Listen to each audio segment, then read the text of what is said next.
Miss Lanehart. We've been working on drawing your own characters. You gave them some super strengths and thought about what they would be wearing, what they might be holding. It's been making me happy thinking about you out there in your homes having fun inventing your characters. Let's look at some of the pictures that you sent.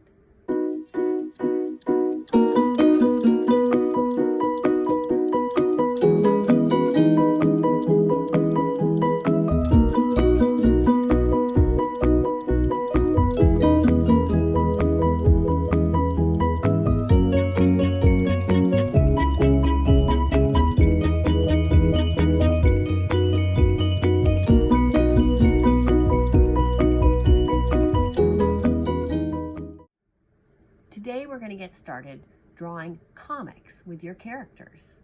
Let's think about what makes up a comic and help you get comfortable with drawing and writing your own comic.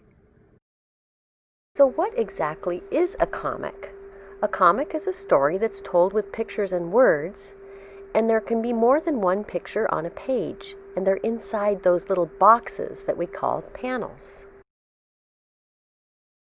And in comics, we show what the characters are saying inside of little speech bubbles, or what they're thinking inside of thought bubbles.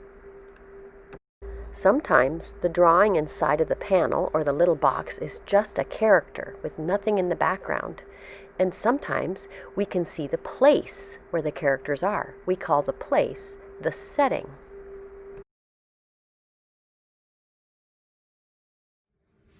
So let's start by talking about those panels or those boxes that are on the page that the story, pictures, and writing are inside of. You've got a packet. Inside your packet, you can find some pages that have panels on them.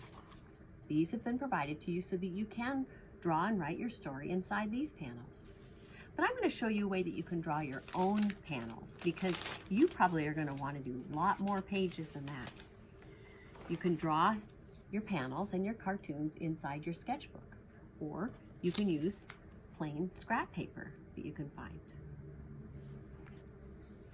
The next thing you'll need for drawing your panels are pencil, of course, and then some small boxes from around the house. You'll see how we're going to use these in a minute. I have a sugar box, Band-Aids, and a tea box.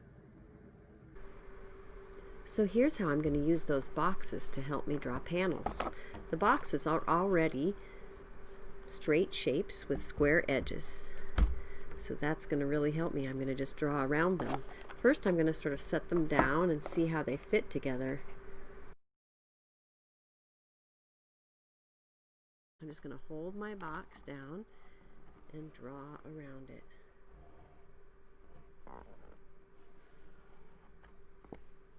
And if there's kind of funny little marks, you can fix those by just erasing them and making them a little straighter.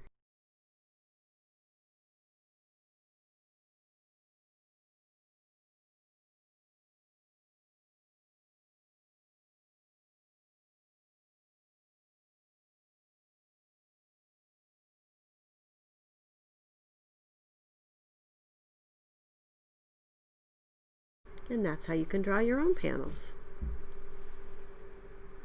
And of course, you can also just hand draw the panels that you need. The lines don't even have to be straight.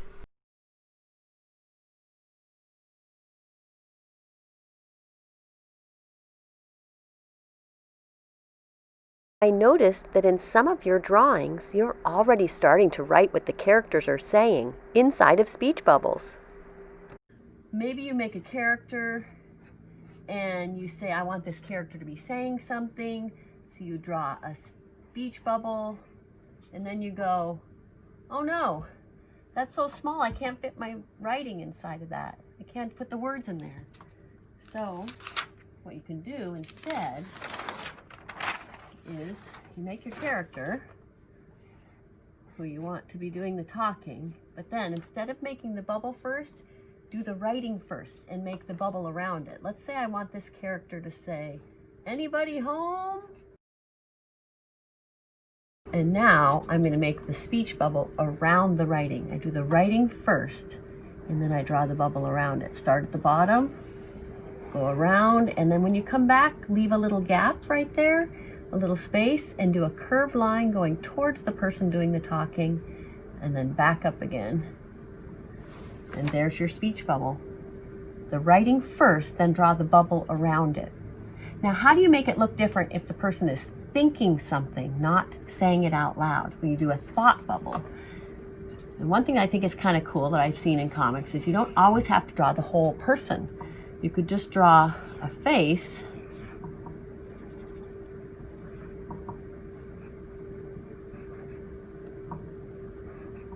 and what if they're just thinking, should I answer? I'm going to write the words first and then do the bubble around it. Should I answer? And that way you can make your writing plenty big, you have plenty of room. And I'm ready to do the bubble around it. And a thought bubble looks different from a speech bubble because a thought bubble is more like a cloud. And instead of that little pointy, curvy shape going towards the mouth, you do little mini clouds that get smaller and smaller and smaller as they get closer to the person's head. Speech bubbles and thought bubbles are one of my favorite part of comics. Let's talk about drawing setting. When you want to show the place where your characters are, you can make a setting with simple lines and shapes. Let's say you draw a wavy, what we call organic shape that doesn't have straight edges.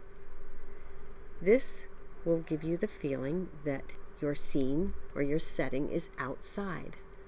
When we make organic lines and shapes, it feels like it's somewhere in nature or outside. Can you imagine a scene or a setting that looks like this? What could this be? Where could your character be? If you would like to show a setting that's more human-made, like buildings or roads or tables or windows, then you want to use straight lines. Maybe you can again use your boxes to help you. Let's see if I can use this box to help me draw a window up in the corner.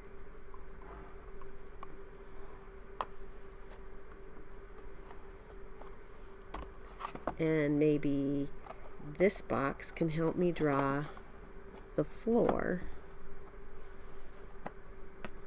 And it looks like an indoor scene.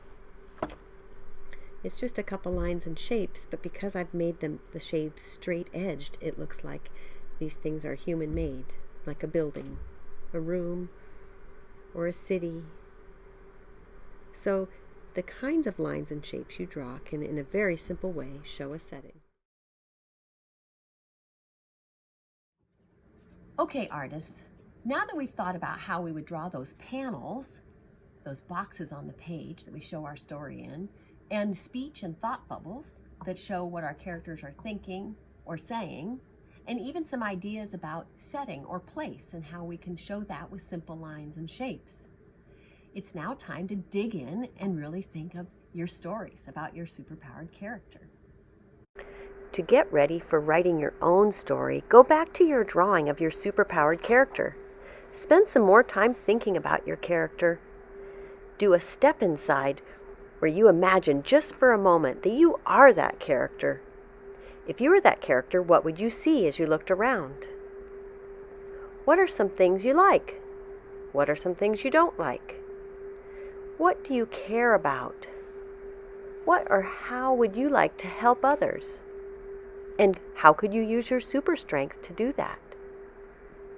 Maybe your character can team up with another character and they can work together. You can draw your characters doing those things that you're imagining. And you can use speech bubbles, and you can draw the pictures inside of panels if you want. You can be a comic artist. Goodness geez, artists, I'm so glad to have this time with you, and I'm really excited about the things that you are drawing and writing at home.